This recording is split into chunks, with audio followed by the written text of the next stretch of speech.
Morning बच्चों। Good morning ma'am. कैसे हैं सारे बच्चे? अच्छे।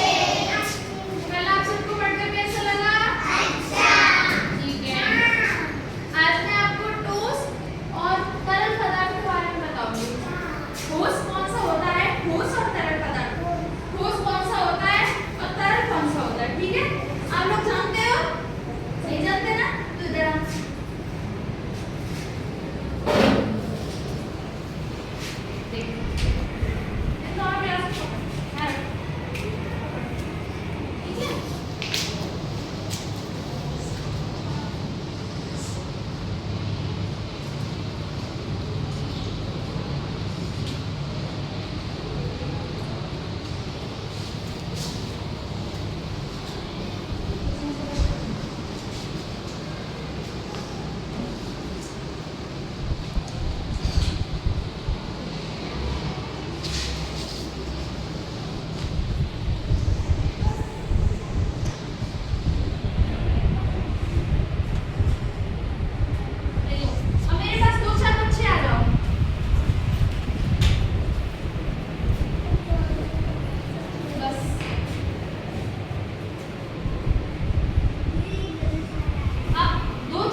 ठीक है, आपको देखना है।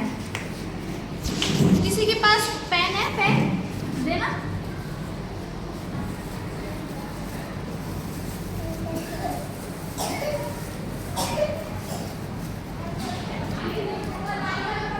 देखो बस, देखो ये नमक है, नमक, ठीक है? इसको मैं पानी में डालूंगी, देखना है ना, फिर बताना है घुलता है या नहीं घुलता, दिखता है या नहीं दिखता आपको, ठीक है? पानी में डाल, अब पता आपको दिख रहा है या नहीं दिख रहा है? नहीं दिख रहा है ना? नहीं दिख रहा है ना? मुझे बताओ, वहाँ दिख रहा है? घुल गया ना इसके साथ? घुल गया ना नमक? दिख रहा है नहीं दिख रहा? नहीं दिख रहा है ना? क्योंकि ये घुल गया है इसलिए नहीं दिख रहा है। और देखो मैं ना इनको डालती हूँ बॉल्स को। अब ये बताओ, ये दिख रही है नहीं दिख रही?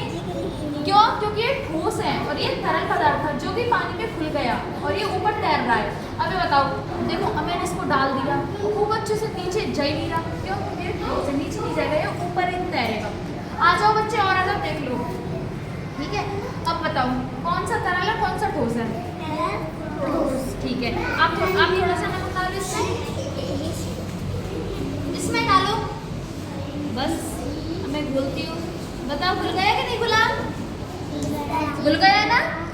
घुल गया ना? घुल गया ना? क्योंकि ये तरल पदार्थ है इसलिए घुल गया। अभी देखो, इसको डाल के देखो, आप इसको डाल के इसमें डालो, बताओ घुला है नहीं घुला? नहीं घुला ना, क्योंकि क्या है? ठोस, ठोस है इसलिए नहीं घुला। और जो घुल गया वो क्या है? तरल। क्या है? तरल। ये क्या है? ठोस।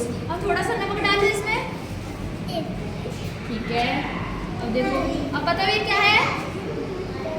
घुल गया ना? क्या है? तरल। तरल, क्योंकि घुल गया। अब इसमें एक बॉल्स डाल के दिखाओ आप, बताओ घुली नहीं घुली? नहीं घुली ना? क्यों नहीं घुली? क्योंकि ये ठोस है इसलिए नहीं घुली।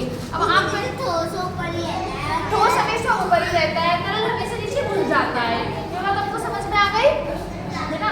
अब देखो, आप ये बात सीखो, क्योंकि जो तरल है ना वो हम पानी की डालते हैं, नीचे सतह पर जाकर आराम से घुल जाता है, वो दिखता भी नहीं है, पानी में मिश्रण हो जाता है उसका। और जो ठोस है ना वो पानी की सतह पर ही तैरता है, क्योंकि वो ठोस है, वो नीचे जाएगा ही नहीं।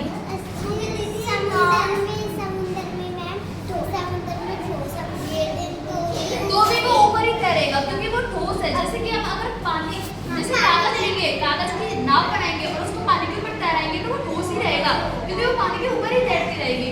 और जैसे कि